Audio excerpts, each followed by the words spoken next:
So, Gremlins, the film that shocked a lot of parents during the 80s and also stirred up a lot of controversy, but is known today as a cult classic that is beloved by many, and being partially responsible for creating the PG-13 rating.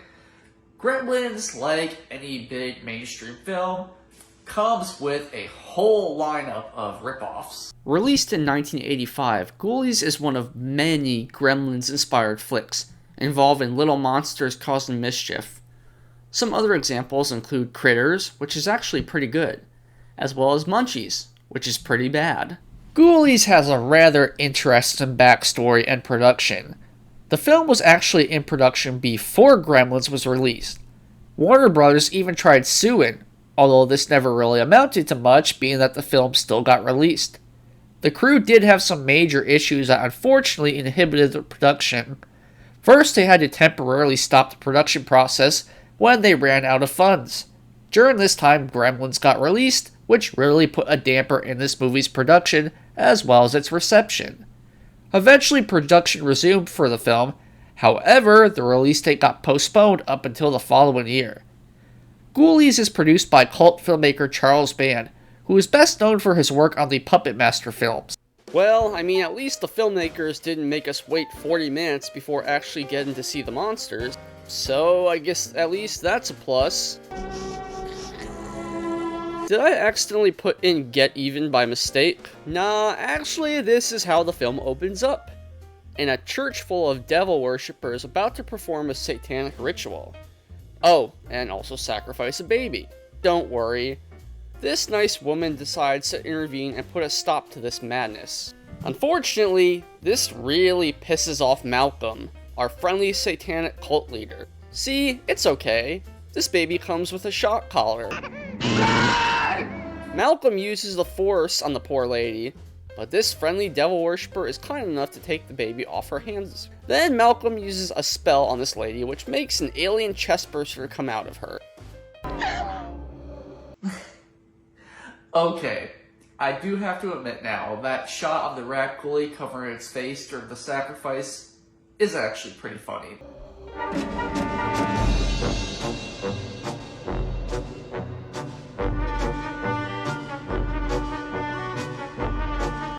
Fast forward several years later, where we meet our main characters Jonathan, who is the grown-up version of the baby we saw at the start, and his girlfriend Rebecca. They are moving into this creepy-looking mansion, which also happens to be his deceased father's home. Alright, let's see. Rats? Check. Cobwebs? Check. Creepy dark basement? Check. Pentagram? Check. Yep, looks like the perfect place to raise a family. Oh, and it looks like Jonathan has found the Necronomicon. Well, here's hoping he doesn't accidentally summon any deadites. So what better way to celebrate their new home than to invite all of their dumbass stoner friends over? By the way, the dude with the glasses is also in Twister. Just a fun fact for you. And of course, we need some cannon fodder for the Ghoulies. And since we need to find a way to pad out the film, let's just throw a big 80s house party. Sadly, this poor bastard dies of alcohol poisoning.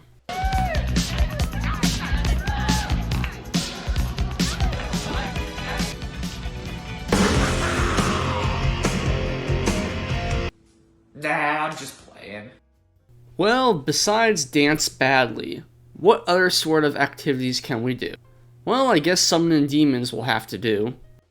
At first, it would appear that the ritual was not a success. But, of course, once everyone leaves, this cute little rat ghoulie appears. Aww, isn't he a cute little demon? Well, he's a hell of a lot cuter than whatever in the fuck this nightmarish abomination is supposed to be. Boy, this house is just full of surprises. As time goes on, we see Jonathan become more and more obsessed with his father's black magic. And now it's time for the rest of the Ghoulies to make their grand entrance. And hey, where are his cute little suspenders that we see on the cover art? Well, what can I say about the Ghoulies themselves? Actually, I don't mind their design. I mean, the puppets look on the cheap side for sure. but it's still nice to see a good usage of practical effects in a film like this. Now, while nerds like myself can enjoy something like this, for most of you watching, this is going to be some bullshit. I also do like the fact that each of the Ghoulies have their own unique look and personality.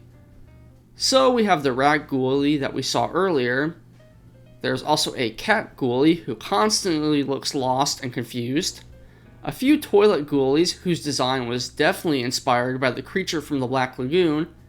And a bat ghoulie. Looks like the Ghoulies don't seem terribly impressed with Jonathan's wind summoning powers.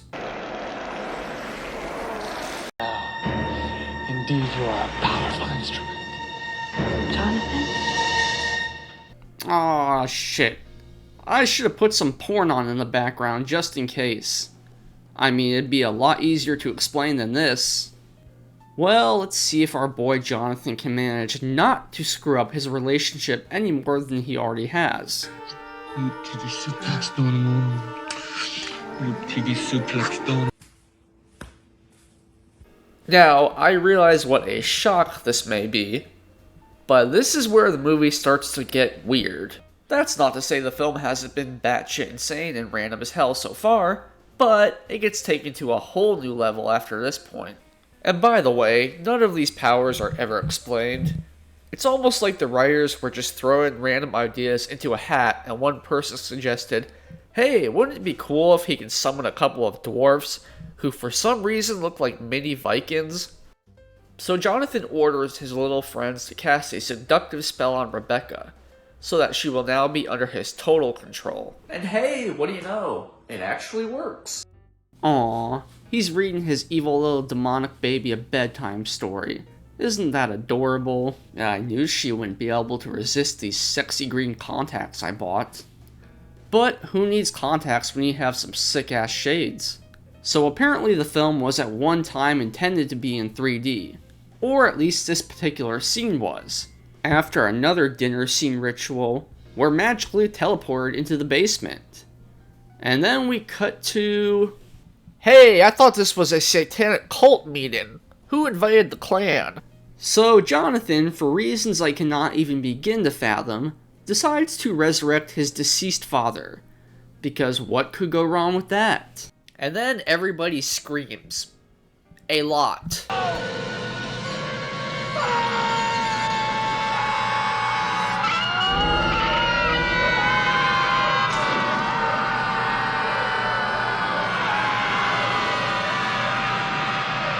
First on the kill count is this couple who decide that making love right by the ghoulie pond is a great idea. Psych! Well, I suppose it's better than sex in the clown room. This third act mainly consists of Malcolm stalking and killing all of the friends one by one in hilarious and ridiculous fashions. He kills this dude by straight up pulling a Freddy Krueger and disguising himself as a hot, stacked blonde.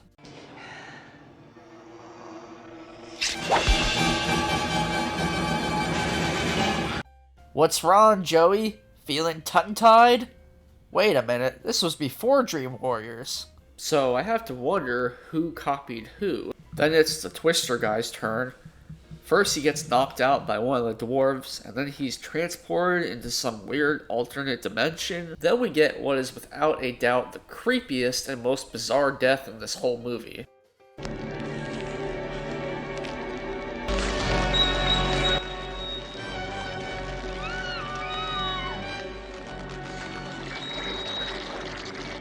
The remainder of this film pretty much plays out like a slasher movie with occasional shenanigans from the Ghoulies who, honestly, at this point, feel much more like background characters. Now it's time for the main event, in which father and son come face to face. Kiss me, my son. Kiss me. Well, this relationship definitely took a turn. Haha, gotcha, bitch. So the old guy from the start comes back, and I guess he's got magical powers as well. This whole ending battle basically plays out like a scene from Star Wars, in which the two characters shoot lasers out of each other's eyes. So the day is saved. Malcolm is defeated, The Ghoulies are gone as well. And for whatever reason, all of Jonathan's friends are resurrected. At least that's what I gather from this whole sequence. And everybody lives happily ever after.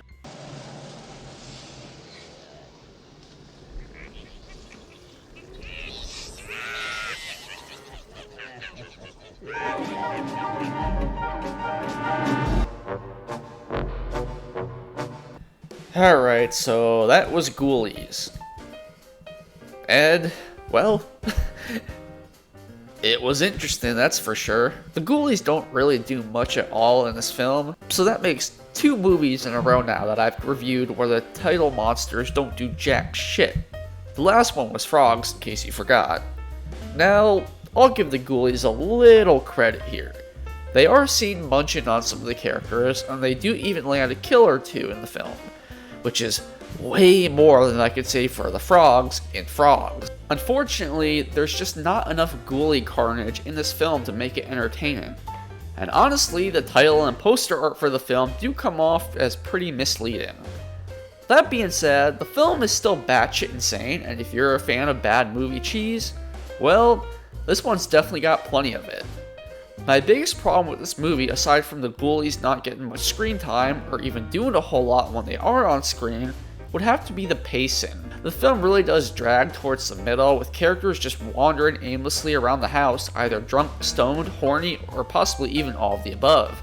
Eventually, they do some dumb shit that'll get them killed, but even then, the payoff just really isn't worth it. The ghoulie effects were done by John Carl Beepler, who also did the dinosaur effects for Carnosaur. Wait a minute, so does that mean that Carnosaur and Ghoulies take place in the same universe? At the end of the day, there is some fun to be had with Ghoulies, but honestly, this is one of those rare examples where I'd say you could go ahead and just skip the original and go straight into the sequel. Next time we'll be taking a look at Ghoulies 2, which, I guess, spoiler alert, is a far better film than its predecessor.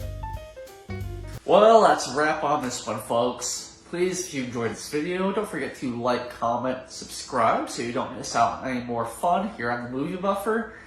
And as always, ciao for now.